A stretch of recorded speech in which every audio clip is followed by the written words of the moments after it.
Doctor, તમે હમણાં બધા ટેસ્ટની વાત કરતા હતા. એક છે સ્ટ્રેસ ટેસ્ટ. આમાં એવું માનવામાં આવે છે કે આ ટેસ્ટ કરાવ્યા બાદ હૃદયરોગનું પ્રમાણ જે વધતું હોય છે, એની શરૂઆત થતી હોય છે, આવું દર્દીઓનું માનવું હોય છે. તો શું માધવબાગમાં આ ટેસ્ટ કરાવવામાં આવે છે તો દર્દીને કોઈ ફેરફાર જોવા મળશે? સમજો આપણે બાયપાસ કે એન્જિયોપ્લાસ્ટી પણ કરતા હોઈએ, પણ સમજો બાયપાસ એન્જિયોપ્લાસ્ટી પછી પણ સ્ટ્રેસ ટેસ્ટની અંદર આપણો VO2 મેક્સ સમજો 10, 12 કે 15 આવતો હોય, તો આપણે એવું ચોક્કસપણે કહી શકીએ કે હૃદયરોગ જે છે એની સારવાર બાયપાસ અને એન્જિયોપ્લાસ્ટીમાં જે કરી છે એનો પૂરતા પ્રમાણમાં ફાયદો આપણે મેળવી નથી શક્યા. એટલે માધવબાગની અંદર જ્યારે આપણે ટ્રીટમેન્ટ કરીએ છીએ, મેં સંપૂર્ણ હૃદય શુદ્ધિકરણની જે વાત કરી અત્યારે પંચકર્મ ચિકિત્સા, તો પંચકર્મ ચિકિત્સાની અંદર આ VO2 મેક્સ આપણે વધારવાનો પ્રયત્ન કરીએ છીએ.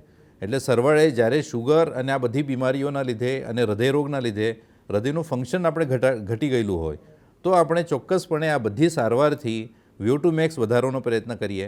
એવું કહેવાય છે કે 36ની ઉપરનો આપણો જ્યારે VO2 મેક્સ આવતો હોય એટલે 15 મિનિટથી વધારે આપણે સમજો સ્ટેજ ઉપર ચાલી શકીએ.